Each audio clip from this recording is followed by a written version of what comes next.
So the most famous team in high school basketball for the last few years, without doubt, Chino Hills. While a lot of people might argue that schools like Oak Hill are more famous, Chino Hills are the only high school that are worldwide famous, and a lot of that has been caused by the Ball brothers and their dad LeVar Ball.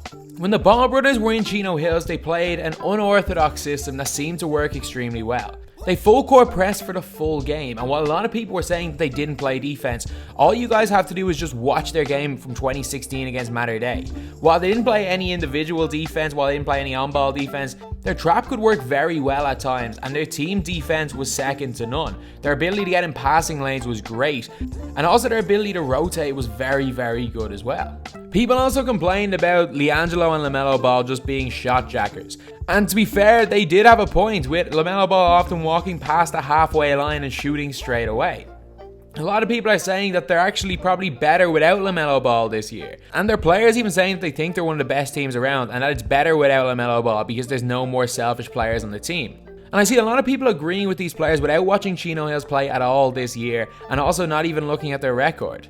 So how good is the Chino Hills basketball team right now actually? So before this video starts, we are currently less than 400 subscribers away from 45,000. So if we could hit that in the next 3 or 4 days, that would be insane. So if you're new to the channel and enjoy this content, subscribe. And also we are trying to hit 50,000 by St. Patrick's Day, the 17th of March. And we're actually just about on track to do that. So if we could manage to do that, that would be absolutely crazy. So anyway, if you're new to the channel and you like the content, subscribe. And now let's go on to the video. The previous 2 years, Chino Hills have been one of the best basketball teams in the nation. In 2015 and 2016, when they had Lonzo Ball, Lamelo Ball, and Liangelo Ball playing for them, also having players like Eli Scott and Onyeka okungwu, they went 35-0 and were the #1 ranked team in the nation. The next year, having lost Lonzo Ball, but still had Eli Scott, the other 2 balls, and still had okungwu, they ended up going 30-3, being ranked the 4th best team in the nation and the 2nd best team in California. However, in 2015-2016, in my opinion, their defense was great. While it was unorthodox, teams struggled to deal with it. No one knew how to deal with it. And a big reason for that was Lonzo in the middle of that zone. Say all you want about Lonzo's ability to stay in front of his man on defense, his ability to get into passing lanes is second to none, and he does that as well as almost any player around. That 2015-2016 team tried to put up shots as quickly as possible, and while they did take a lot of 30-foot shots, especially Lonzo, honestly they didn't shoot them anywhere near as much as people said because they were looking at highlight tapes. However, the next year they kind of went a little bit overboard. While they had a great full court press in 2015-2016, in 16-17 they just stopped playing defense and started putting up a ludicrous amount of shots per game, with Liangelo Ball and Lamelo Ball frequently pulling up from 35 feet plus, and Lamelo Ball shooting a couple of half-court shots for no reason. Coming into this season, they decided they needed a change, and the coach they brought in decided to stand up to LeVar Ball and not just do whatever he said. So what did LeVar Ball do? He decided to pull Lamelo Ball out of Chino Hills. So without Lamelo Ball, people thought that maybe the team was going to be better than ever before, that the team was going to be more unselfish, the team was going to move the ball better, they were going to play better defense. And all of those things, except for the team being better, were true. So Chino Hills this year have played a much slower style of basketball. They no longer press for the full game. They no longer jack up 30-40 foot shots. They run the majority of their offense through 6'9" big man Onyeka okungwu. Okungwu is one of the top players in the 2019 recruiting class and is a 5-star recruit. And this year he's shown how good a player he actually is, and he's not just a solely defensive player like he was when he was playing with the Ball brothers. He put up 34 points and got 16 rebounds in a game that Chino Hills won against Zion Williamson School. And he's shown that he's an extremely good player. He's shown that he's going to be one of the top prospects in the 2019 class, and he's shown that he's probably going to be a future NBA player. So even with the less selfish play, with the better ball movement, and the emergence of Onyeka okungwu as an elite offensive player, they're still nowhere near the team they were in previous years. In 2015-2016, they went 35-0. In 16-17, 30-3, and they were the 1st and 4th ranked teams in the nation those 2 years.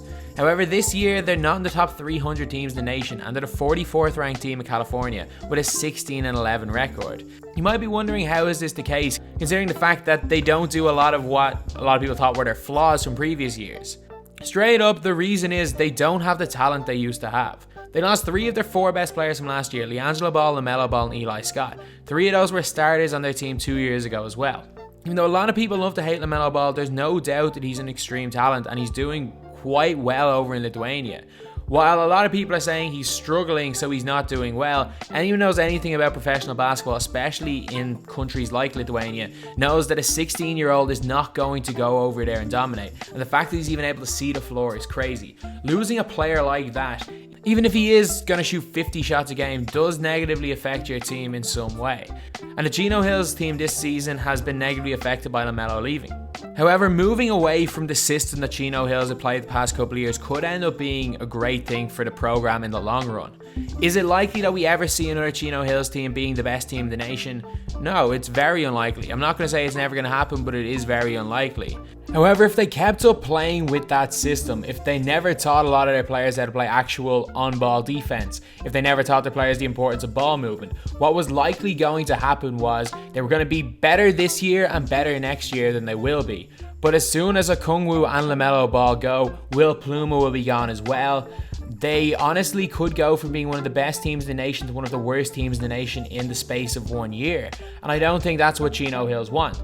The way they're going about it right now, while they're not going to be as good this year, they won't be as good next year after losing LaMelo Ball, they're setting the foundation for a solid enough system. And more than likely, going down the road, Chino Hills will be a lot better now than they would have been had they stuck with the ball system. So how good are Chino Hills actually this year? They're decent. They are decent. 16-11 is still an above 500 record. And while a lot of people are saying that they're better now than they ever were because of the way they play, and then others are saying that without LaMelo Ball and the other Ball brothers, that they're one of the worst teams in California, neither of them are true. But in reality, they're probably somewhere in the middle. They're nowhere close to being the best team in the country, but at the same time, they're nowhere close to being a bad team. They still got okungwu, who's a 5-star recruit. Pluma, while he's probably not as good as a lot of people thought he was, he can still play. He's still a good basketball player. And they've got other players as well. Andre Ball is not a bad player by any means. They've also got a couple of other really good players this year who I'm not going to try say their names because I know for a fact I'm going to mispronounce them. Sorry about that. But anyway, that's the video. Thank you guys for watching. Please like, comment, and subscribe.